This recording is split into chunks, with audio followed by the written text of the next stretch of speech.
Hello friends, मैं आपकी दोस्त कहानीकार सुधा सिंह आपके अपने चैनल से आप सबका स्वागत करती हूं।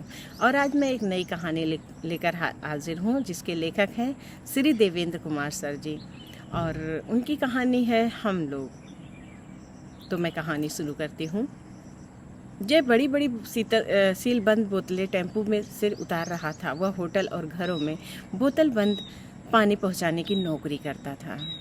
लोग समझते हैं कि नगर निगम द्वारा साफ पानी की सप्लाई नहीं होती है, इसलिए बाजार में बिकने वाले बोतल बंद पानी पर ज़्यादा भरोसा करते हैं।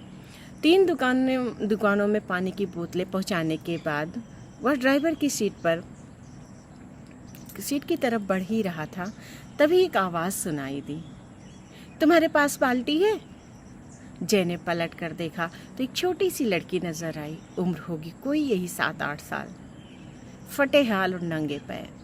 उसने कहा, बिटिया मेरे पास तो बाल्टी नहीं है, मैं तो पानी की बोतलें सप्लाई करता हूँ ना, पर तुम्हें बाल्टी क्यों चाहिए?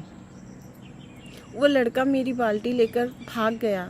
मैं पानी की लाइन में खड़ी थी, अब मैं पानी कैसे ले जाऊंगी? माँ डांटेगी मुझे, लड़की ने मासूमियत से कहा। जय को अभी और कई जगह पानी की सप्लाई करनी थी, लेकिन उसे लगा लड़की की मदद करनी चाहिए। वह लड़की के साथ वहां गया जहां पानी की लंबी लाइन लगी हुई थी।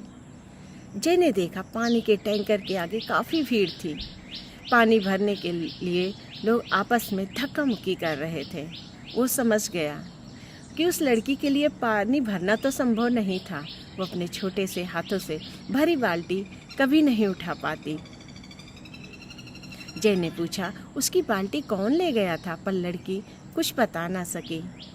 जय ने कुछ सोचा और पानी की बड़ी सी बोतल लेकर लड़की के साथ उसके घर पहुंचा।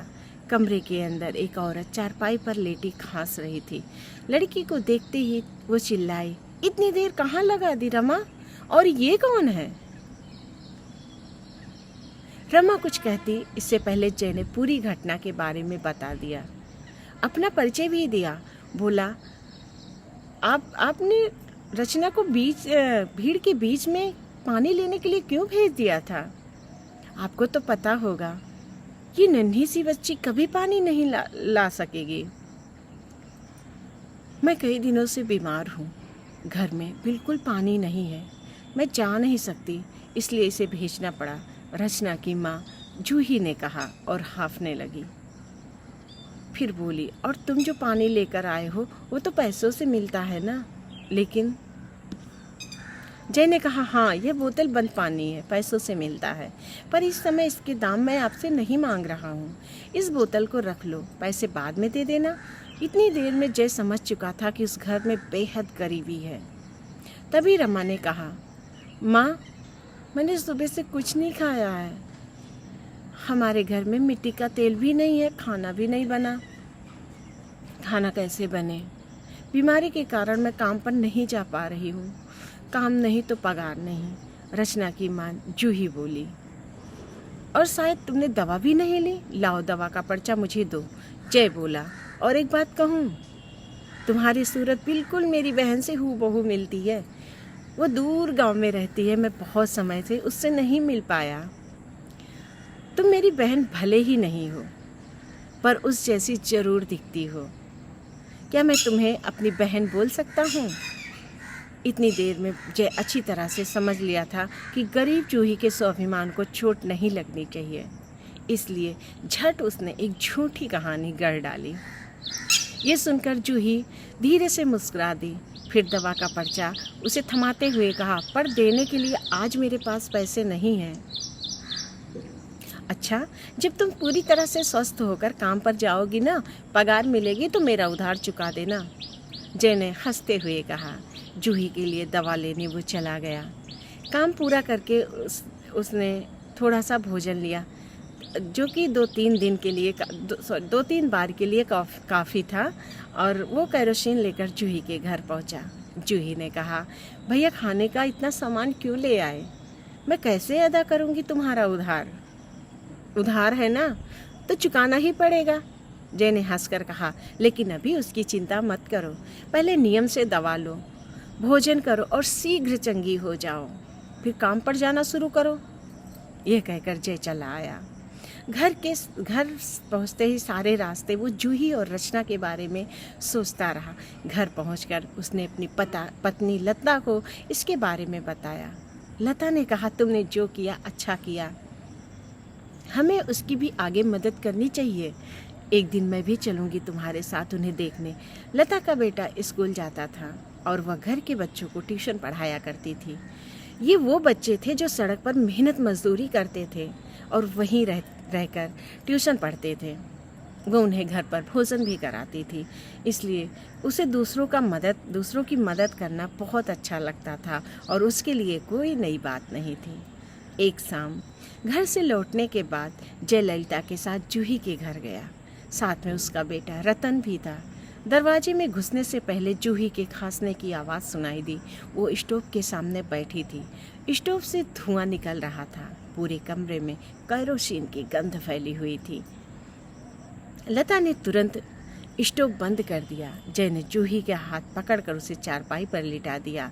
लता ने जूही को अपने और रतन के बारे में बताया। जूही ने कहा, मैं खाना बनाने की कोशिश कर रही थी, लेकिन स्टोव और जोर जोर से खांसने लगी। इसी बीच जय बाहर निकल गया था। कुछ देर में लौटा तो उसके हाथ में एक थैली थी जिसमें खाने की सामग्री थी और एक थर्मस चाय थी। जूही बोली, चाय के साथ कुछ खाकर दवा खा लो। जूही से वो बोला कि चाय के साथ कुछ खाकर दवा खा लो। मुझे चाय वाले को ये थर्मस लौटाना भी है। तुम फिर? जूही अपनी बात पूरी करती इससे पहले जय ने हंसकर कहा, तुम मेरा उधार नहीं चुकाना चाहती ना, इसलिए स्वस्थ नहीं होना चाहती हो। जूही मुस्कुरा दी पर कुछ बोल ना सकी। लता ने कहा, तुम भाई बहन बाद में लड़ना, पहले मेरी बात सुनो। अब इस घर में स्टोव नहीं जलेगा क्योंकि ये खराब है। फिर जैसे बोली, तुम कहीं से छोटा सा गैस सिलेंडर लाओ और एक बर्नर वाले चूल्हे का इंतज़ाम करो ताकि खाना आसानी से बन सके। जय ने कहा, भाई इसमें तो काफ़ी पैसे खर्च होंगे और जूही पर मेरा उधार और चढ़ जाएगा और गैस के इंतज़ाम होने में कुछ तो समय लगेगा। वो हंसकर बोल रहा था। तब तक का प्रबंध मैंने सोच लिया है, लता जय से बोली। जब तक गैस चूल्हे का प्रबंध नहीं हो जाता, मैं सुबह डिब्बे में एक की जगह 3 जनों का खाना पैक करके दे दिया करूँगा। तो बन गई बात, जय बोला। जूही कुछ कहना चाह रही थी पर जय और लता ने उसे बोलने का मौका ही नहीं दिया। कुछ इस तरह जैसे यह जूही का नहीं उनका घर हो। अगली सुबह जय चाय और नाश्ता लेकर जूही के पास पहुंच गया। तीनों ने साथ चाय पिया और खाने का डिब्बा जूही को देते हुए कहा, दोपहर का भोजन हम साथ साथ करेंगे। अब तक मैं कहीं भी बैठकर खा लेता था, अब घर में खाऊंगा। जूही ने कहा, और कितने एहसान करोगे मुझ पर? यह मैंने नहीं, लता ने किया है। अगर एहसान नहीं लेना है तो जल्दी से स्वस्थ हो जाओ और काम पर जाने लगो, फिर तुम्हें किसी की ज़रूरत नहीं पड़ेगी, कहकर जय बाहर निकल गया। समय और दवा भोजन लेने से जूही की तबीयत सुधर गई। उसने काम पर जाने की सोची तो उसने जय को बता दिया कि वो कल से काम पर जाएगी। सुबह काम पर जाने लगी तो जय और लता भी वहीं मौजूद थे। जय ने पूछा, जब तुम काम पर जाती हो तो रचना कहाँ रहती है? ये भी मेरे साथ काम पर जाती है, जूही ने कहा। अच्छा, अब से ये तुम्हारे साथ नहीं जाएगी, जय ने कहा। लता दूसरे बच्चों के साथ इसे भी पढ़ाएगी। मुझे पढ़ना अच्छा लगता है, रचना ने खुश होकर कहा। लता ने कहा, बचपन खेल और पढ़ाई के लिए होता है, इसे वही करने दो। रचना दिन में मेरे पास रहकर दूसरे बच्चों के साथ पढ़ेगी। शाम को जब तुम काम से लौटोगे तो इसे अपने साथ ले आना। जूही और रचना के जीवन में परिवर्तन हो गया। जूही अब स्वस्थ थी और रचना अब बहुत खुश थी। दोनों परिवारों के बीच में एक नया रिश्ता बन गया था, जिसका आरंभ एक खोई हुई बाल्टी थी।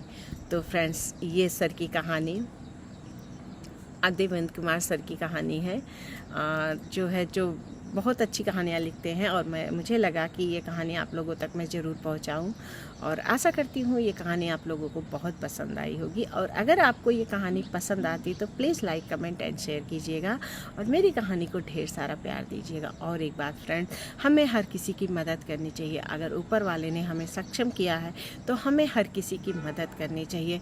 कभी भी अगर कोई किसी को मदद की ज़रूरत है तो उसे अनदेखा नहीं करना चाहिए।